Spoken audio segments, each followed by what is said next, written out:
When the villain saved the hero. The strange truth about westerns is that most of the story is already over before anything visible happens. Not in a dramatic sense, but in a structural one. The moment a character is introduced into a Western world, their fate is already being shaped by everything around them. Reputation, geography, alliances, silence. What we call plot is often just the final movement of something that has already settled long before the camera decides to show it. So when violence arrives, it isn't a surprise, it's a confirmation. All up, and I'd figure I was owed about all the gold we could carry out of these mountains. In all the stirring legends of the frontier West, there is none as exciting as the reckless saga of the men who pushed the last outposts of... Times have changed. Times, maybe. Not me. So they went out in the middle of the street. And they took the 10 steps. And John blew 3 holes right through that old man's chest.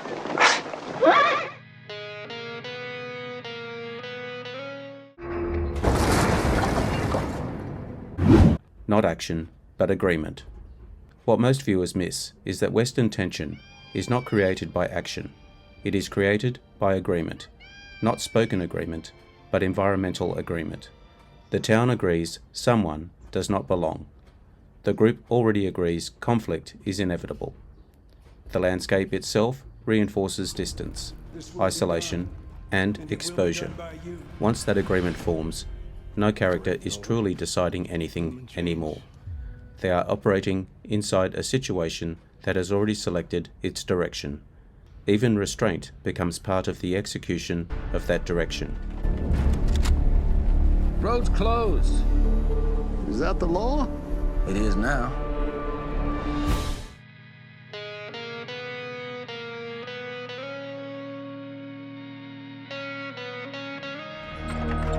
Oh, Are you an angel? you're not dead. Help me. If I cut you down, will you do what I tell you to? Hell yes, I will. Anything. I got a job of work for you.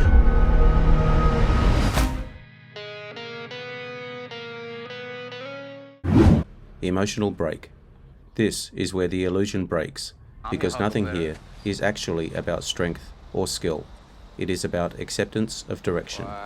The moment a character stops resisting, what they already understand is inevitable.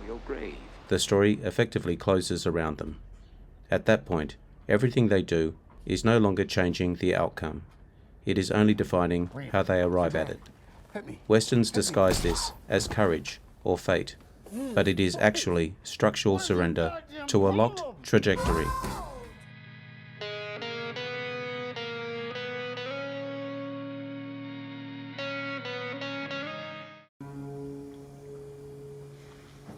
I won't be the last man Delarue's gonna kill around here. Nope. Probably not.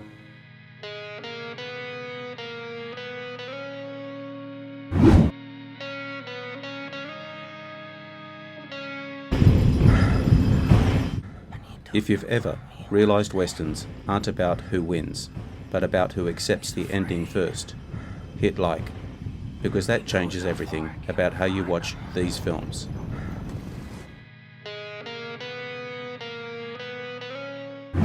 When inevitability fails. But inevitability is not absolute. It depends on structure holding.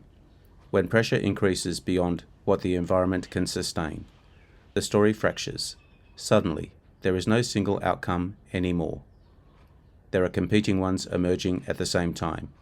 Characters don't become free. They become reactive. Every decision shifts from what is supposed to happen into what can still happen now. This is where westerns briefly stop feeling like fate and start feeling like unstable systems under collapse.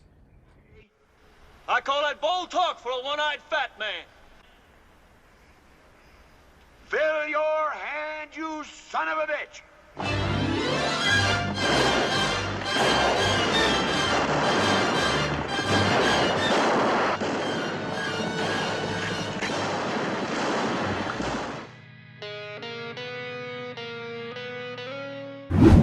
why the villain saves the hero.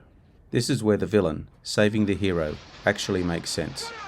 Not morally, not structurally, the villain is not transforming into something better. The situation is transforming into something more expensive than the original outcome. And once that threshold is crossed, maintaining the original direction becomes irrational, even for someone violent or self-interested. So intervention happens, not to correct morality, but to correct trajectory. The villain steps in because the ending that was forming has become inefficient, unstable, or worse than alternative paths now available. Right there. Anything wrong?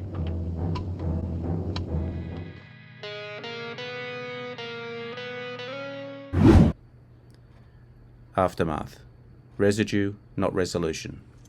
What remains after all of this is not victory or defeat. It is residue.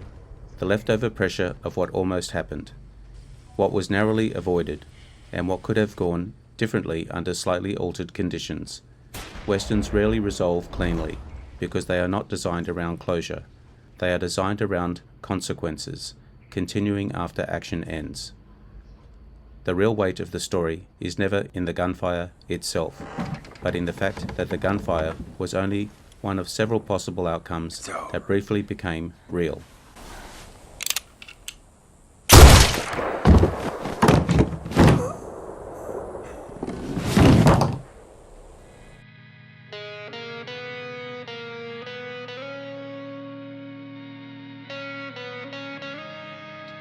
I guess that's all I got to say, except kiss the babies for me and God bless you. Your husband, Donald.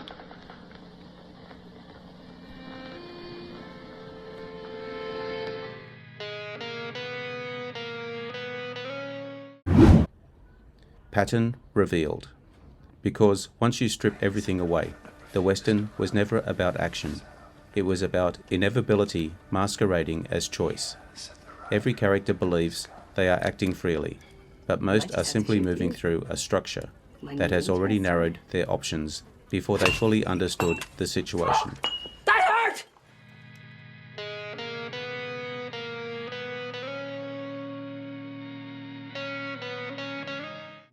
And once you recognize that pattern, the genre stops being about gunfights or villains or heroes, and becomes about systems closing in until only one outcome can physically survive inside them.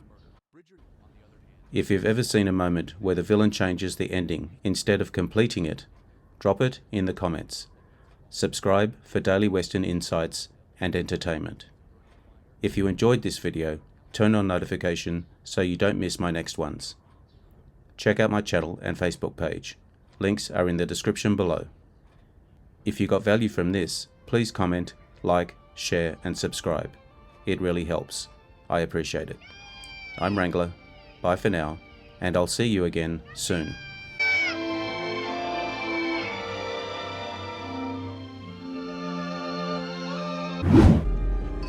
The channel for Westerns and more.